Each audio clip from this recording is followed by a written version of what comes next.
Eh bien bonjour à tous, aujourd'hui on va voir 3 astuces pour gagner du temps dans PowerPoint, en commençant par celui-ci, aligner des objets. C'est tout de suite distrayant pour le public si les choses ne sont pas alignées ou ne sont pas positionnées directement sur votre diapositive.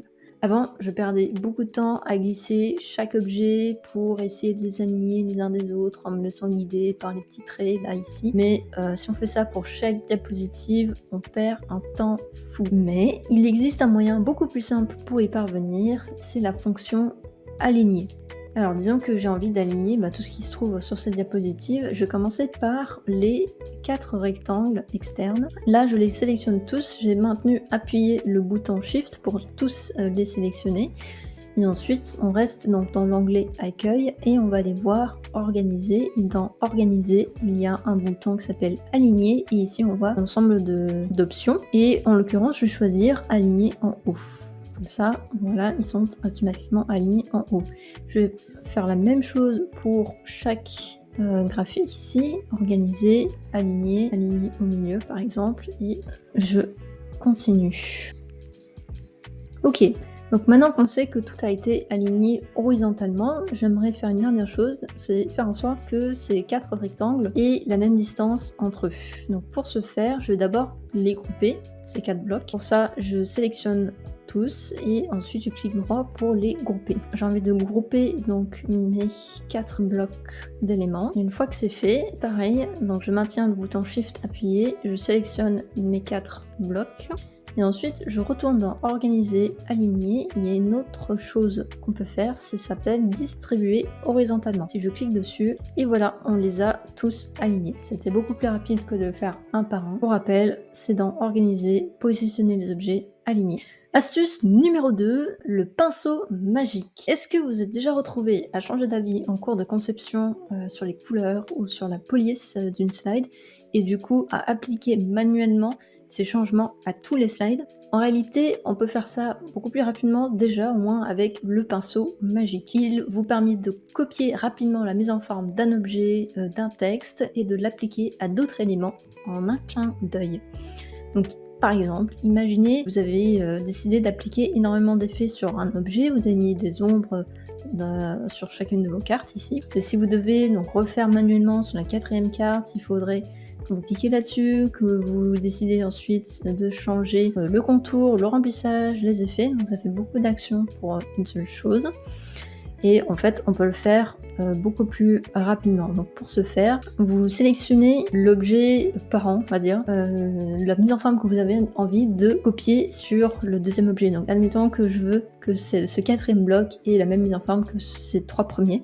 Eh bien, d'une part, je vais sélectionner donc le rectangle externe. Je vais revenir sur Accueil et ici on a un petit pinceau. C'est ce petit pinceau qui est magique. Si on clique une fois dessus, là on voit que sur notre curseur on a le pinceau. Donc il attend à ce qu'on clique sur un objet. Et en l'occurrence là je vais cliquer sur le deuxième rectangle. Une fois que j'ai cliqué dessus, eh bien tous les effets qu'on a mis sur cette première forme s'appliquent sur ce deuxième objet. Voilà. Et donc pour le reste, eh bien c'est pareil. Après cet outil est assez limite. Donc par exemple si je tente d'appliquer ce même effet sur ce graphique d'un graphique à l'autre, eh bien on voit que ça ne marche pas, ça ne va pas changer les couleurs du graphique. Là, si je voulais changer les couleurs du graphique, je clique sur graphique, création de graphique, modifier les couleurs et je modifie ensuite les couleurs comme je l'ai envie. Donc à mon avis, là il faudrait qu'on y aille manuellement pour reprendre les mêmes couleurs. Donc ça c'était pour montrer les limites. Par contre, pour le texte, eh bien ça marche aussi. On clique une fois, je clique sur le texte que je veux changer et puis voilà.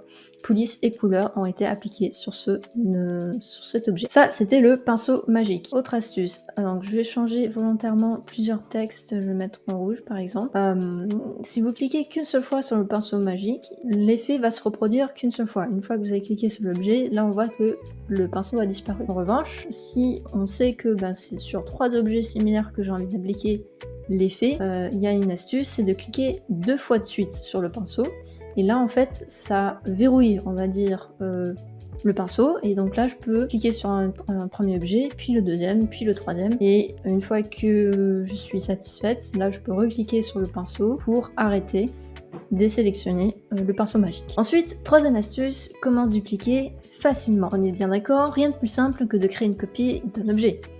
Nous, ce qu'on connaît, c'est sélectionner un objet, cliquer sur CTRL-C, puis CTRL-V pour créer une copie, et ensuite, ce qu'on a l'habitude, c'est de la placer et de recommencer jusqu'à ce qu'on ait donc nos 4 objets. Mais il y a une façon plus rapide de le faire, une façon qui fait que non seulement on duplique l'objet qu'on a envie de dupliquer, mais en plus de cela, ils vont s'aligner automatiquement entre eux.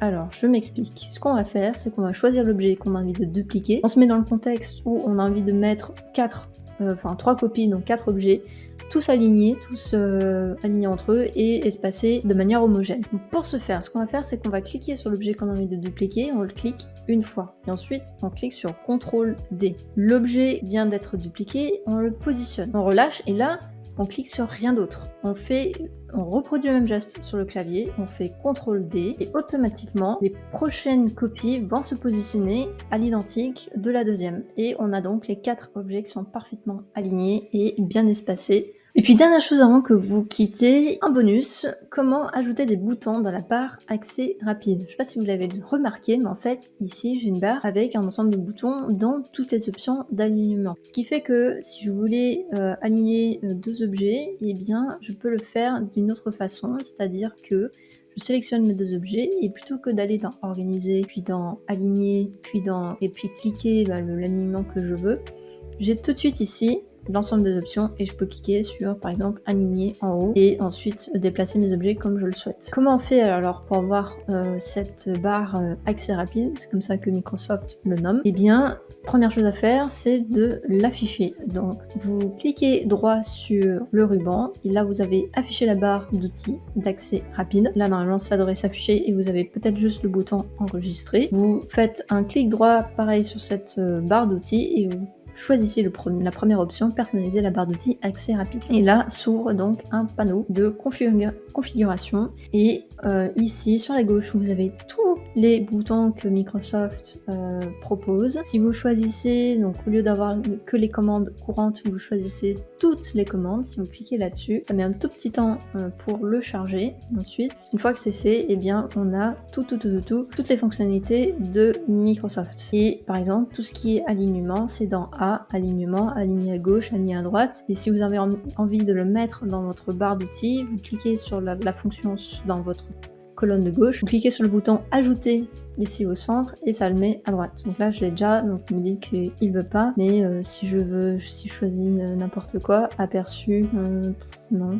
Par exemple bordure, je peux choisir de mettre la fonction bordure sur ma droite. Dans ce cas-là je la sélectionne, je clique sur ajouter et hop, ça s'ajoute à droite. Et si je clique sur OK, normalement on va le voir apparaître ici à la fin. Là on a mon petit bouton bordure, donc qui s'active si jamais j'ai un tableau, j'en ai pas, mais voilà, c'est comme ça. Et donc à vous ensuite d'aller chercher tout ce qui pour vous semble plus pertinent. Moi j'ai choisi de mettre tout ce qui était alignement, le fait de mettre avancer ou de reculer les objets, ça c'est des choses que j'utilise assez souvent. Les fonctionnalités de mise en forme avec les couleurs de la police, couleurs des traits, couleurs de remplissage de forme, etc. Donc c'est des choses que vous pouvez mettre, à vous de mettre ce que vous avez l'habitude de mettre. Voilà, c'était l'astuce bonus, ajouter des boutons dans la barre accès rapide. Si jamais vous avez besoin d'externaliser, d'avoir un expert pour mettre en forme votre PowerPoint, sachez que c'est un service que je propose en tant que freelance. Vous avez normalement mon contact dans l'onglet info de cette chaîne. Et sur ce, je vous souhaite une bonne journée.